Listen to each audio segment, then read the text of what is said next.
Numinous Podcast with Carmen Spaniola.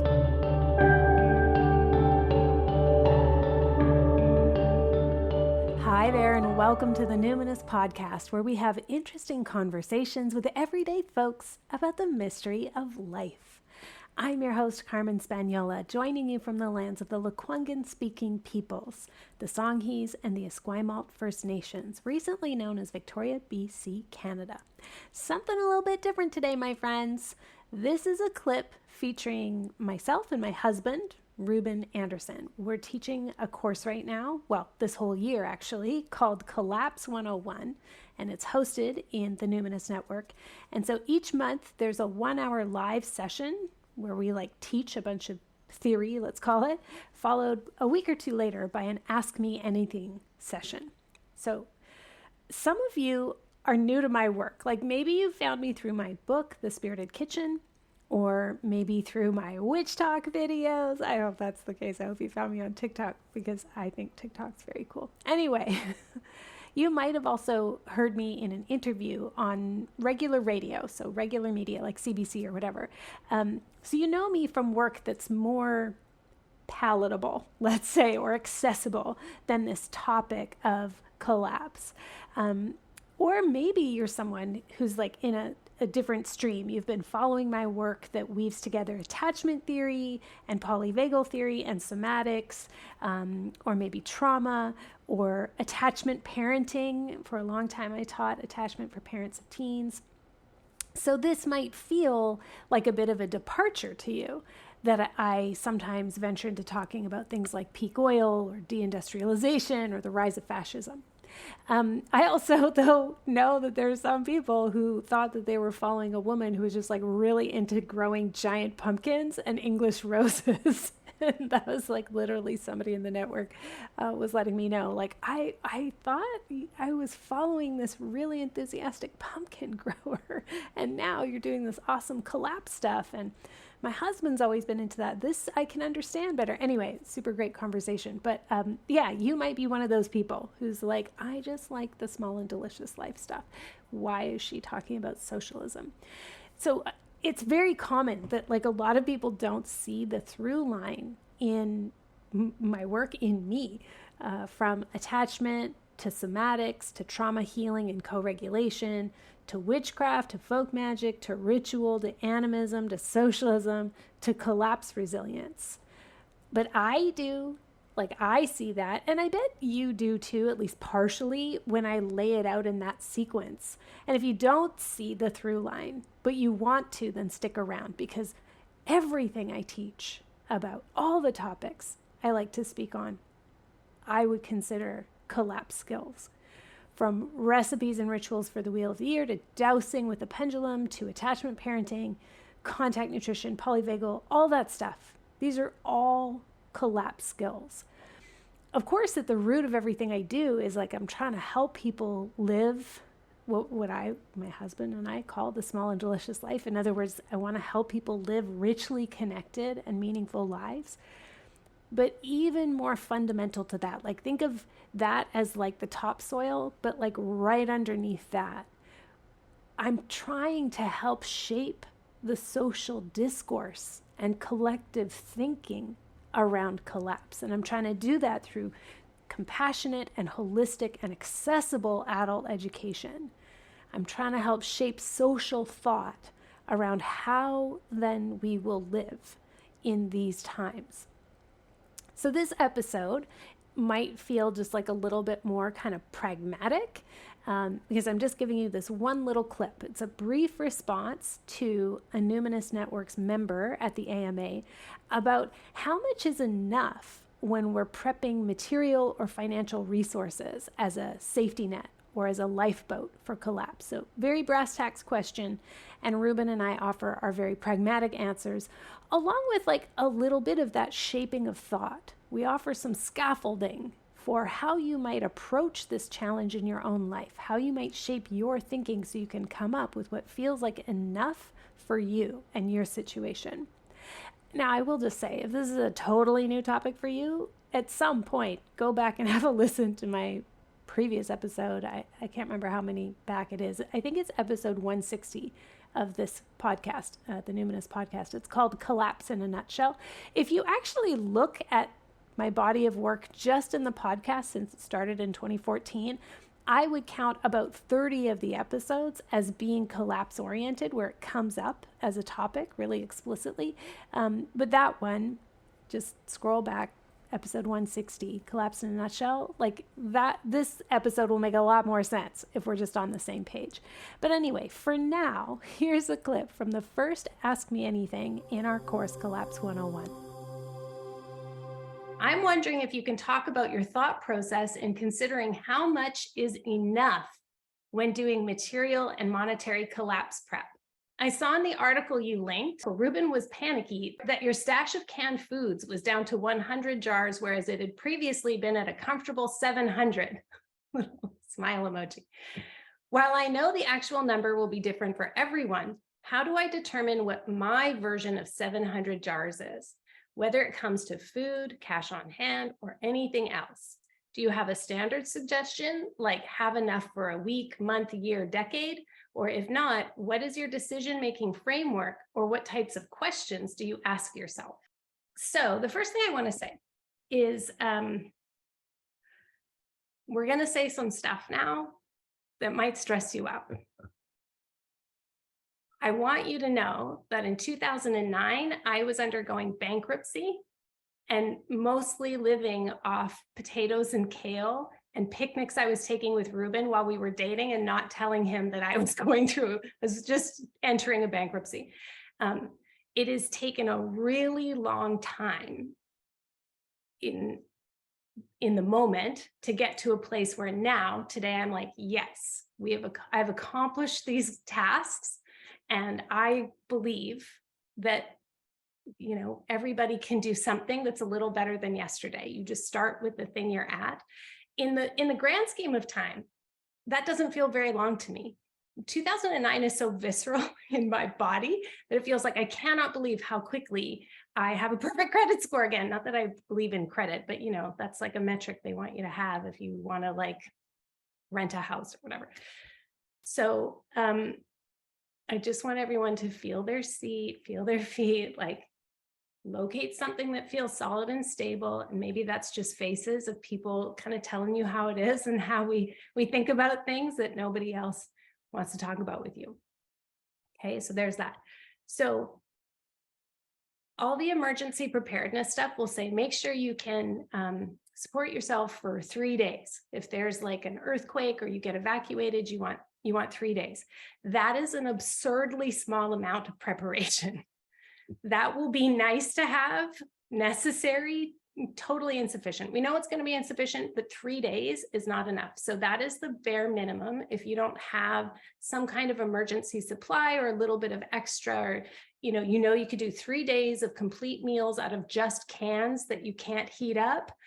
That's like your first thing. If you don't have 3 days of water somehow available to you, even if you have to like empty a hot water tank, that's your kind of basic thing. Over time, I think 3 months. 3 months. That's the thing. I'm going to talk about food preps first. That's the first thing. So you start with the kind of carbs that you and your people or your ancestors or your family will eat, and you build that up. And then over time, I do like, Ruben, it was Ruben's Mormon family, the American branch, that kind of opened me up to this idea of you have a year of food. And of course, I was just like, God, that's like my grandma's cellar. It was like scary down there with all her cans of salmon and fruit and stuff. But it actually just like makes so much sense to me, because it isn't just if there's an earthquake, it's that if, in my family's case, you have to take in a family member who's had a baby and lost their job, or like whatever, like you have an extra mouth to feed, but you don't have any more income. Or if you lose your job and what little cash you have has to go to your shelter and it can't be towards your food, or et cetera, et cetera. So building up to the place where you have about a year is of like food and emergency stuff, medications, pet food, those things. It'll take maybe a decade to just kind of keep siphoning a little bit of your paycheck every week to building up a little bit of surplus, and then going through it. We take earthquake food camping, let's say, with us to kind of keep it fresh. When it comes to money, again, as a person who had to recover from bankruptcy as a single person, it's a little counterintuitive to what like prevailing wisdom will tell you. Of course, the first thing is like you got to pay off your debts, but the once you kind of get past the like, okay, I'm holding no debt, or I have enough income that I can service debt and I could start saving a little. My meta goal is, what would I need to grieve? What would I need to stay in bed and grieve my husband without having to leave the house? How long would I need that for? And so I want to stay in bed for a year. That's pretty much what I do. If anything happens to my partner, I want to stay in bed for a year, and I don't want to have to do any paperwork for that. I don't want to have to go through estate shit. I just want enough money that is liquid, that both of us can have, that I could stay in bed for a year. So I had to figure out how much would it actually cost me to live if like people were just bringing me food or groceries, but I get to stay in bed. So all my utilities, internet, all that stuff, that's what I want to have in cash savings. And so however long it takes you to build that up, that's my metric. That's my framework for how I kind of figure it out. But you start at like, okay, my emergency fund, if I get COVID, I will want 3 months of income, but I'm going to have to start with just 1 month. And so it's $5 off of every deposit, or $10, whatever it is. It takes you however long it takes you to just say, what if I got sick and I couldn't work and I wanted that cash money? I don't want to have to convert an investment. I don't want to have to, and if the stock market is doing poorly at that time and I convert an investment, I actually lose, that would suck. So I just want it in cash money. That's me. I'm going to stop there. Go ahead, Ruben.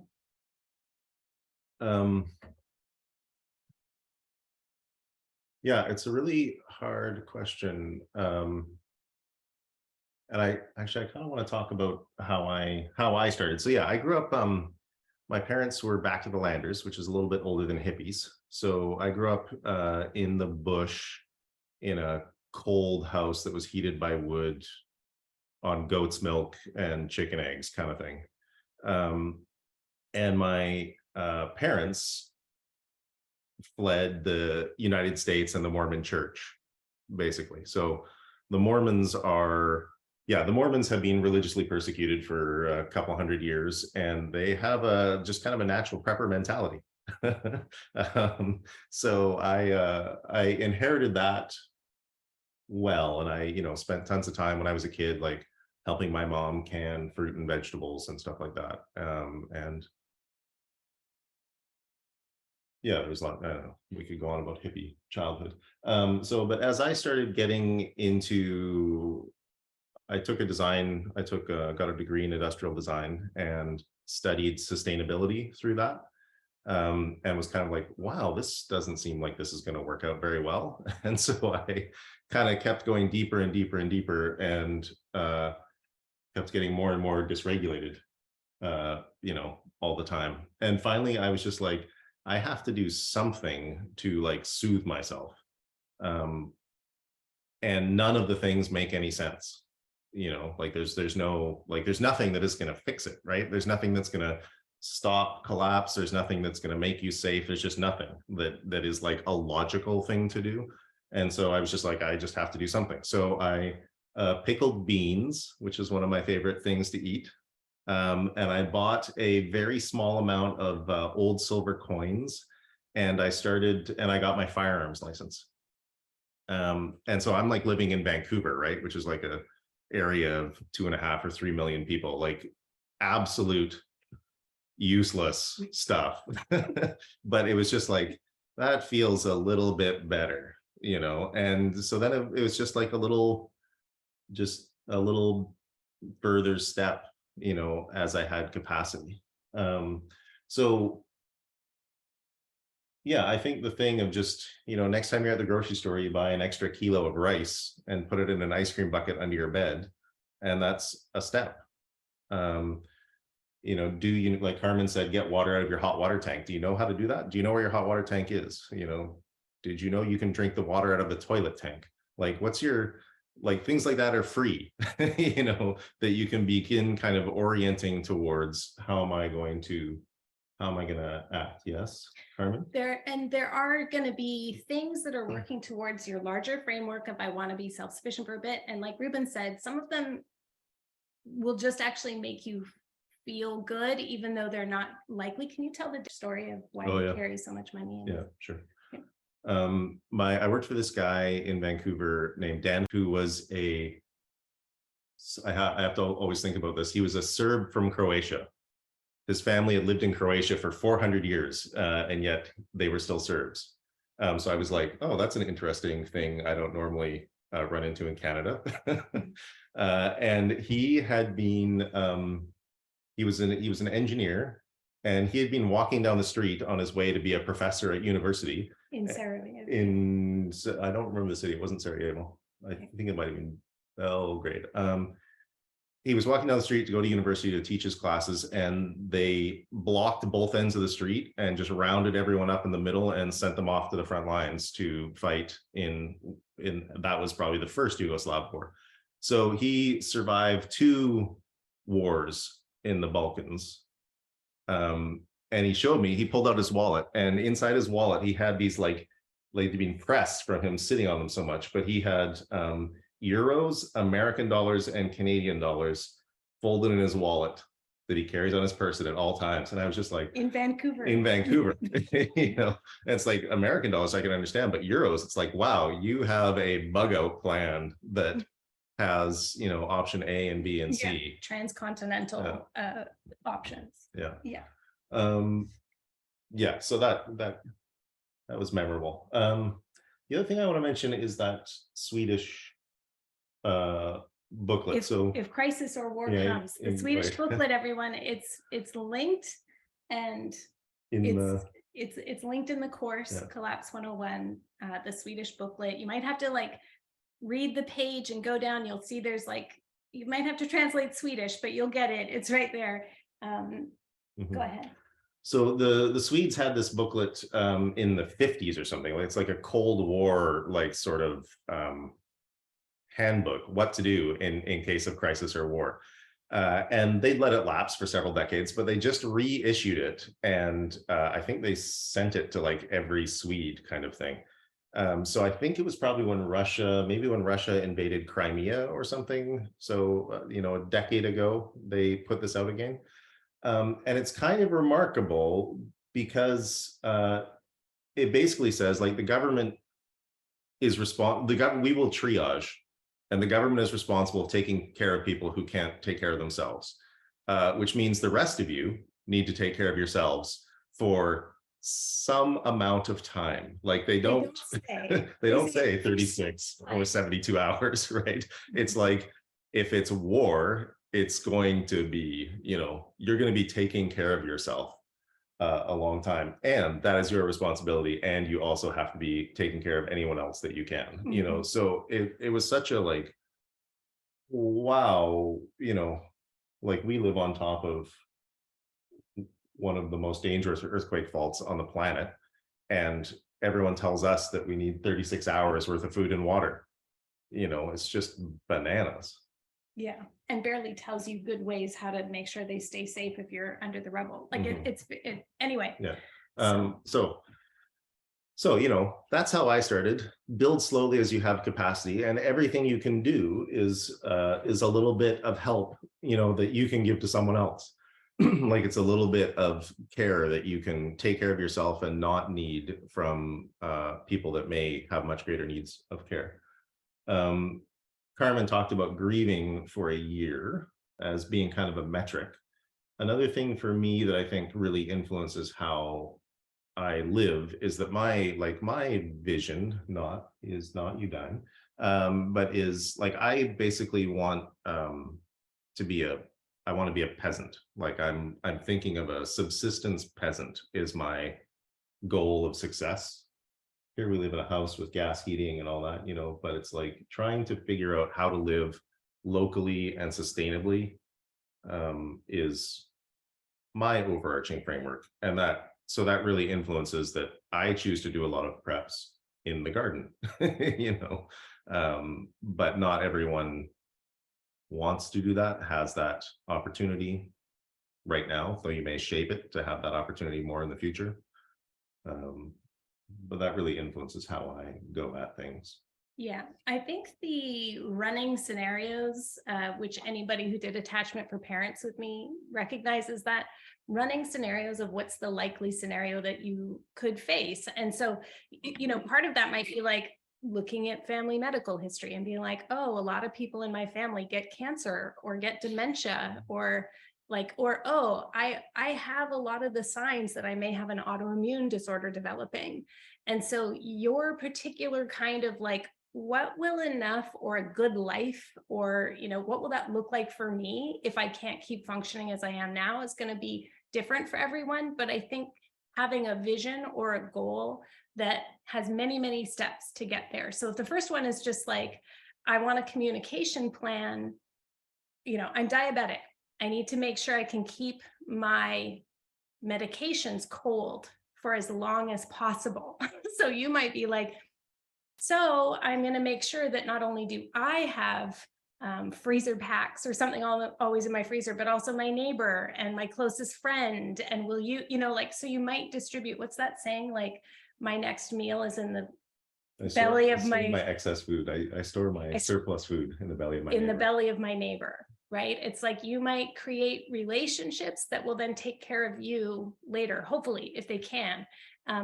So think about what would enoughness look like in kind of in the likely shitty scenario, and then break down what are the steps you could do between here and there. Okay, everybody, feel your arms, feel your feet, feel your face, feel your belly, feel your back. Look at some things that feel supportive. Could be the sky or the weather. No matter what happens, you know what? The sun's going to keep coming up. The moon's going to keep shining down on us. The stars are still going to be here. So what can you land right now that feels reassuring? Maybe even just take a moment to think, like, what's one tiny thing you could do? Like, for me, it's like, am I canned corn secure right now? It's like, if I've used canned corn in the last little while, I will feel better about collapse if I just go and see what's on sale at the market, or just splurge on full price canned corn for 2 or 3 cans. That actually will make me feel good, and it's not nothing. It's not nothing.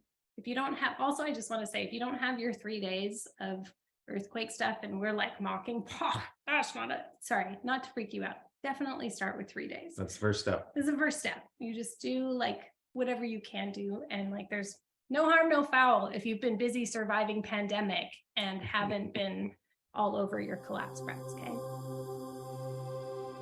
So the other questions we fielded in that hour, there was one that was really good that was more about how we function as a quote-unquote feminist couple. I had written in a description somewhere that we are a feminist couple, and somebody asked us, what does that mean? What does that look like when you're in collapse? You don't have a lot of resources. Like, what are the actual, again, brass tacks things? What do you have to know and do in order to stay connected under so much stress? That was a real sweet time, a real sweet answer, and that's available in the recording of this AMA. So if you like what you're hearing so far, I invite you to join us in the Numinous Network for this and all the other resourcing activities that we have on offer there. So it's not just me either. I have like 9 colleagues, really incredible humans who also guide sessions there. So there's something happening like most days of the month, things like group somatics classes or therapeutic writing and contemplative grief practice sessions. That's my friend Taryn Airfan who leads those. There's attachment focused sessions. Plus there's lots of on-demand video courses if you can't come to the live things, which is totally understandable. Collapse 101 is just like a small piece of what's happening in the network. That's what I'm trying to say.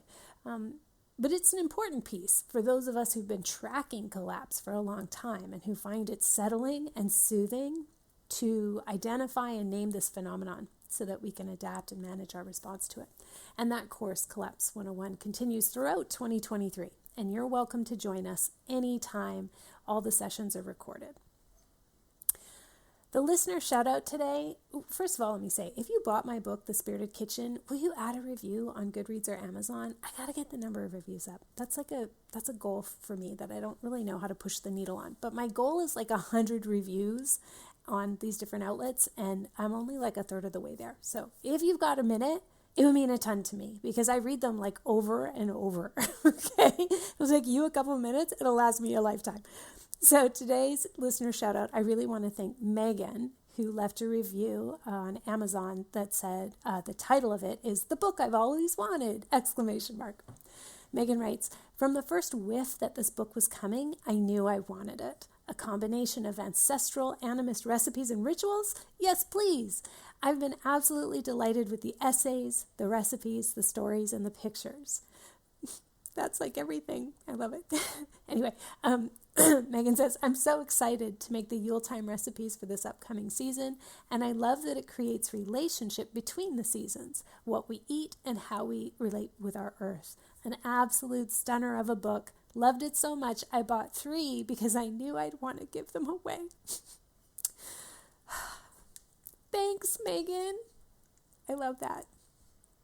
Okay, last thing, friends. Spring 2023, I've got 2 giveaways happening. This is like a random idea that I had. I was like, giveaways, I'm going to do it. But it's exclusively for my newsletter subscribers. Prizes can go to Canadian and U.S. subscribers. So Canadian and U.S. subscribers to my newsletter are eligible to win. The 2 draws are happening February 28th and then March 28th. So in February, I'm drawing a name from my subscriber list to win a Witch's Apothecary gift box. It's all these ingredients for all your spellcraft needs. It's really special and lovely. It's over like 24 botanicals or more from my own garden, plus a pendulum, a wand, some beautiful things in there. Then on March 28th, I've got more of a collapse theme one. So all you newbie preppers out there, this is a good one. I'll draw the name of one lucky person to win an incredible emergency kit for your car. It's the Popular Mechanics kit from mymedic.com. So first of all, 2 things. I don't even have a car. We have a car co-op, a car share, but we have like multiple car kits for like different kinds of trips. And I was so excited to get this one. Second thing, MyMedic is an excellent source for intuitive and easy to use and refillable first aid supplies. So it's like a modular first aid kit. I'm not sponsored by MyMedic, but I'm very open to being sponsored by them. I'd be happy to sing their praises all day. This prize is about $140 US value. So if you're wanting to upgrade your collapse prep, make sure you're on my mailing list. You just sign up at the bottom of my website, carmenspaniola.com. CarmenSpagnola. Until next time, take care.